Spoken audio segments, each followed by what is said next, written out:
Hi everybody, welcome to North Star Knife Reviews. Today we're going to be looking at the Rough Ryder Black and Blue Elephant Toe. This is model number RR2113. For those of you who are unaware, Rough Ryder is an in-house brand for Smoky Mountain Knife Works, which advertises itself as the world's largest knife store. The Rough Ryders are made in China. They are a budget line, and I think they're a great value for the money. I often describe them as having about 90% of case quality for about 25% of case price. Now, some people do dislike Rough Ryders. I get that. A lot of people don't like them because they're made in China, political views, or they feel that the materials and workmanship are lacking. I disagree with that. I love Rough Ryder. I think they make a quality product. They are inexpensive, but they allow you to try different patterns without spending a lot of money on them. And you can certainly get one that has problems, but if you do, Smoky Mountain Knife Works will replace it. They have a lifetime guarantee.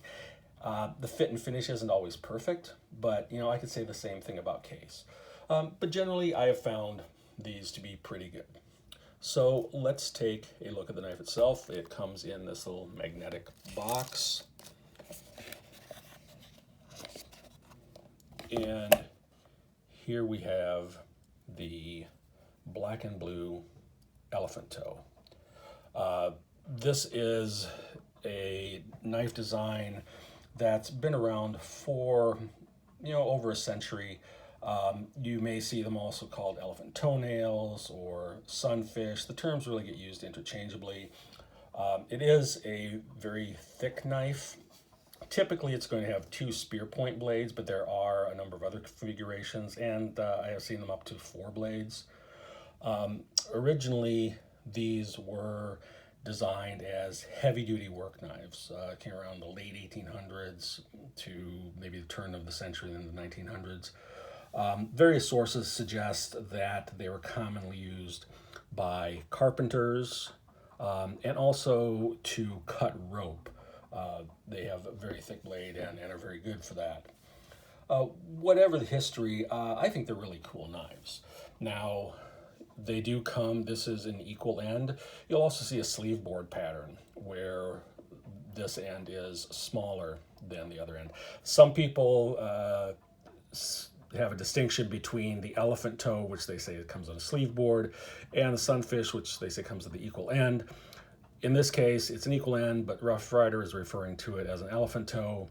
I don't know that there's any truth to the distinction, but we will call it an elephant toe since that is what Rough Ryder refers to it as.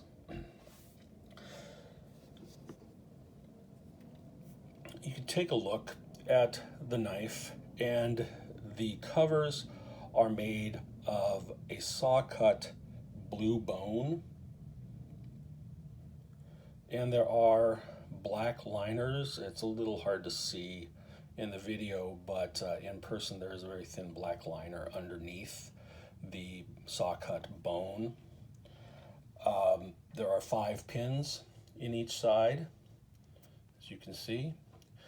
The bolsters are nickel silver, and one of the bolsters on each side has the Rough Ryder R. Now, some people really hate that R.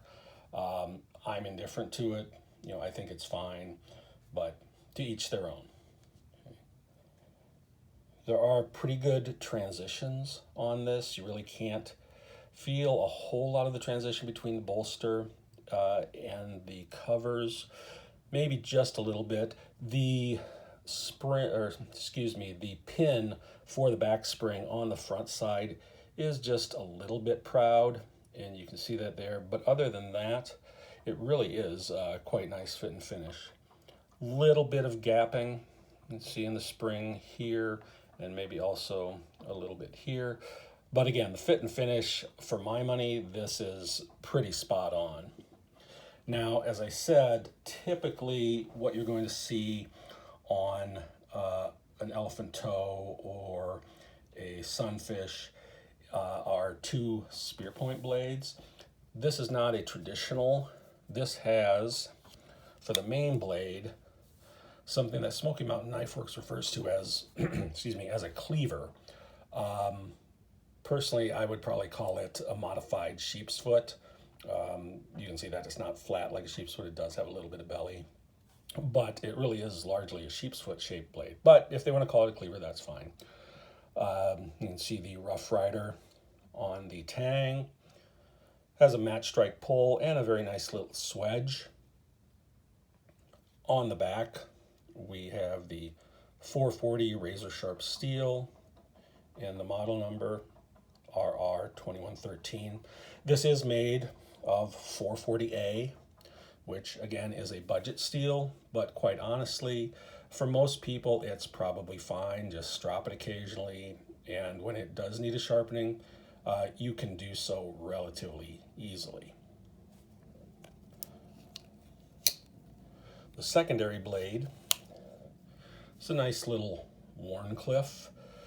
Runs right around 2 inches. I guess I didn't give you the dimensions on the main blade. Let's get that quickly. We're looking at about a 3-inch main blade.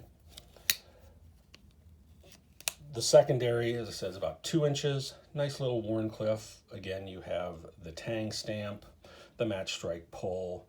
That is all that is on the secondary blade for identification. As with most Rough Ryders, this does come quite sharp. It is a very good knife for the money, in my opinion. I would not hesitate to recommend this to anyone, particularly if you're looking for a somewhat unique pattern. You know, these elephant toe or sunfish knives have been around for over a century, but you don't see them a lot. There are a lot of makers don't produce them, which is one nice thing about Smoky Mountain Knife Works. You can see there is no, there are brass liners, and there's nothing to separate the blades. This knife runs from Smoky Mountain Knife Works, $19.99. Quite honestly, if this was a case knife, I would expect it to run $75 or $80 and really not be much, if any, better quality. Beautiful knife. I like it. If it's something you're interested in, you can get it from Smoky Mountain Knife Works. Thanks, have a good day, and I will catch you next time.